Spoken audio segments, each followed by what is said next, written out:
Thank you.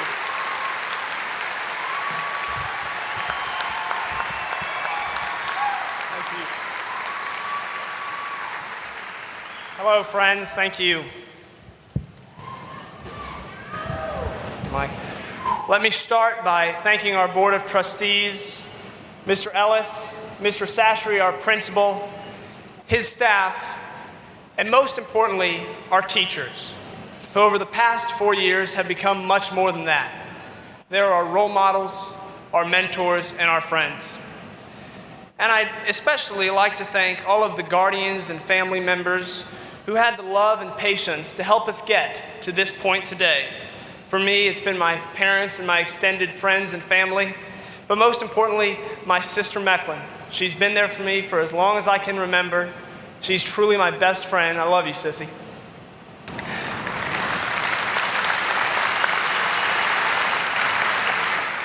And I also want to thank each of you for coming here today. I can't count on both hands the number of people who said, well, I'd love to come hear you speak, but I can't stand to go to another graduation. You took time out of your Saturday. You could be fishing or working or having a barbecue with your friends and family, but you chose to come here today. And for that, I and all of the other graduates sincerely thank you.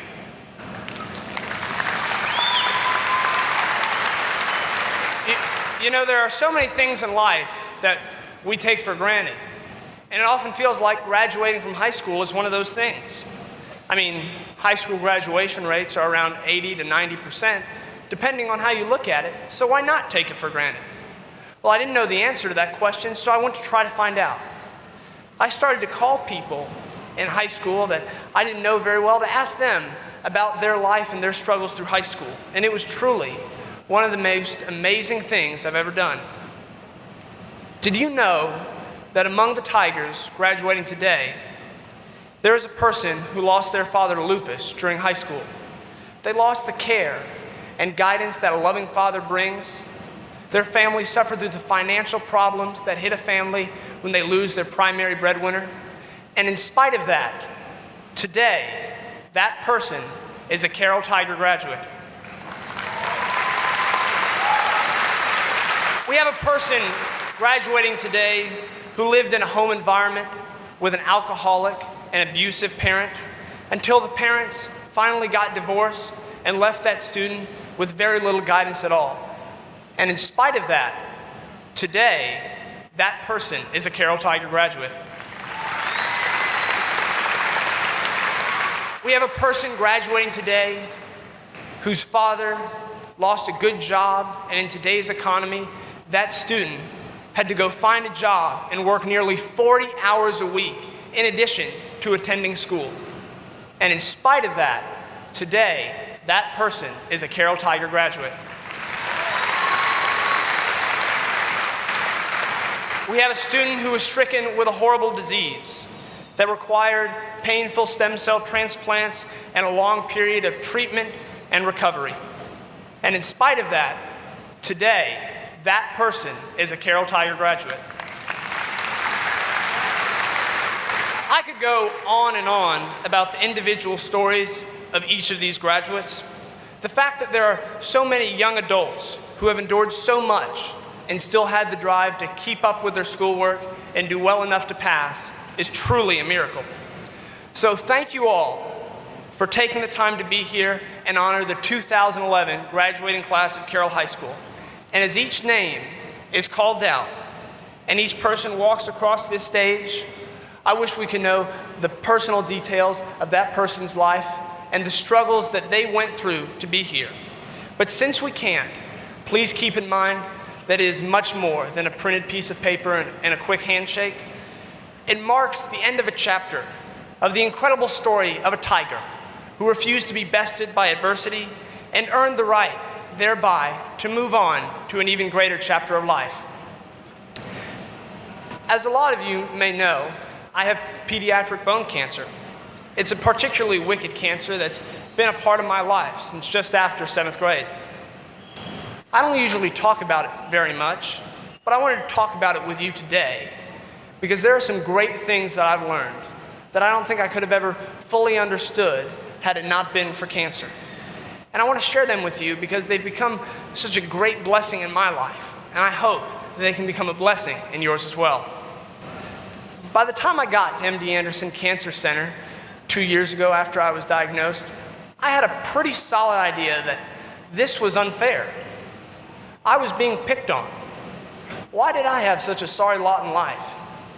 Well, it took me all of about 2 days at MD Anderson to forget all that and to feel truly blessed for everything that I had in life. I don't care what you think is bad about your life.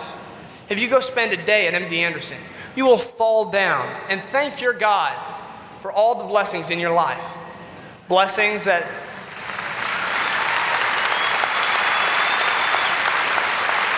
for all of the blessings in your life. Blessings that just hours ago you probably wouldn't have even seen. Before I had cancer, I don't really remember going out of my way to do anything nice for someone else. So since I've been at MD Anderson, I try to never refuse to help someone and always try to go out of my way to find someone to help. One of the bad things about pediatric cancer is that as kids get close to dying, people don't come and visit them anymore. I think it's one of those things that people are uncomfortable with, so they avoid it. So when I learned that a friend of mine who had been at MD Anderson for nearly as long as I had was dying, and people weren't coming to visit her anymore, I immediately took some time off to go and to be with her. It was overwhelming just to see how happy it made my friend Jana to have some company, to have someone to talk to about Steve Carell in the office and tennis and other things not related to cancer, just teenage stuff. We even planned out her Make-A-Wish trip. She wanted to go to Bora Bora. And I remember we had fun planning the hotels she would stay in and the things that she would do while she was on her trip, even though we both knew she would never be able to take that trip. And afterwards, I understood why people don't like being around a young person who's dying. There's just something horrible about children dying.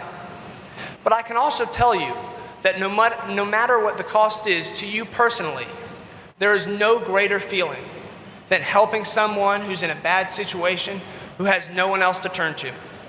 So I recommend that as you live your life, you take time out of each week to go out of your way to do something nice for someone who's in a worse situation than you are. I can promise you, you will be stronger, more energetic, more positive, and happier throughout your life if you do that one thing.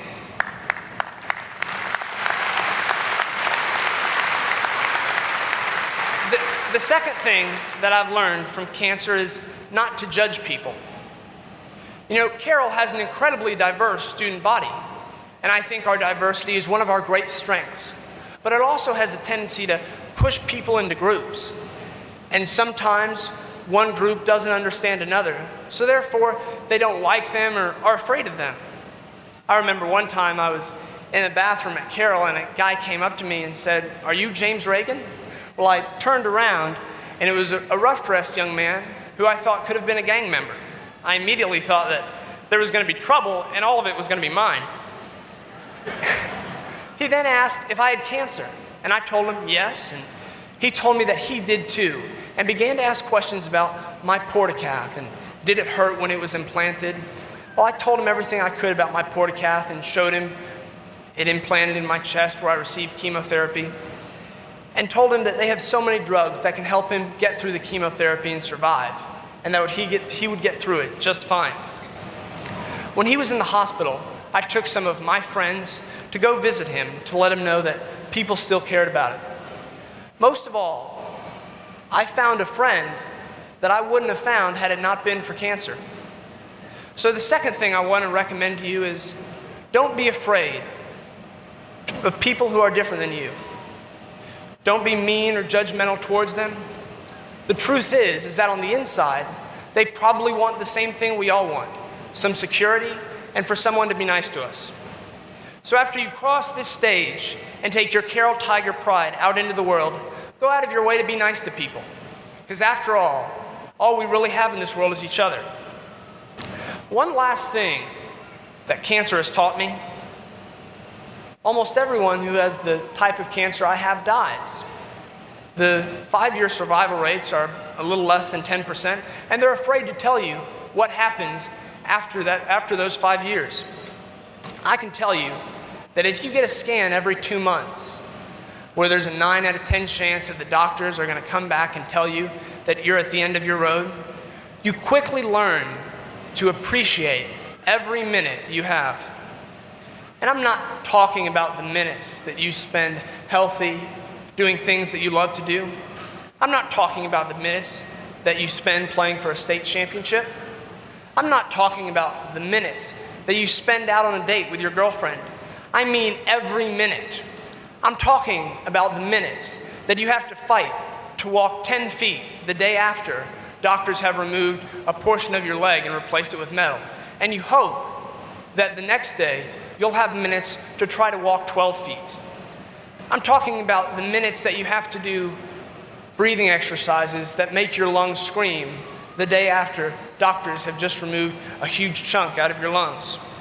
You truly learn to treasure each minute. And when you treasure something in life, you don't throw them away, you cherish them. Every minute that you have is something that you can spend buying something. If you spend all your nights drinking, you're probably buying a hangover, or an accident, or maybe even something worse. If you spend them watching TV and doing nothing, you're not buying anything bad, but at the same token, you're not buying anything good either, just kind of throwing them away. If you spend them practicing sports or a musical instrument, you might be buying yourself a college activity, or at worst, a lifelong hobby. So I want to recommend to you that you take time out of each day to think about the minutes that you spend here on this earth and to make a conscious decision, a thoughtful decision about what you want to buy with those minutes. And those are the 3 best things that cancer has done for me. And I wanted to share them with you because I figure if you can learn those things without having cancer, you will be much better tigers because of it. I know that I can't count the ways that I'm a better person for having cancer. And when you look at all of the challenges we appear to be facing as graduates, we're going to need to be the best people possible. We have a global economy in tatters, a country bitterly divided over political issues, the Middle East with more unrest than at any time in history, entire countries being torn apart by crime and drugs, and the most insane weather I've ever heard of. It makes me think back to Rodney Dangerfield's speech in the movie Back to School. Go back home, live with your parents. But we can't. We have to keep pushing forward no matter what the hurdles are, just like the tigers I spoke about at the beginning. We have succeeded in arriving here today, and we will surely succeed in the future, no matter what obstacles are in our way. But I also promise you that if you go out of your way to help others, respect and care for others without regard to whether they are like you or not, and put some thought into the precious minutes that we have and what we're buying with them, then when we get to the end of our lives and that jungle that's set before us, we will know in our hearts that that jungle will never be the same. Because for that time, it was ruled by the most spirited, unrelenting, and majestic tiger pride ever, the Carroll graduating class of 2011. Thank you very much, everybody.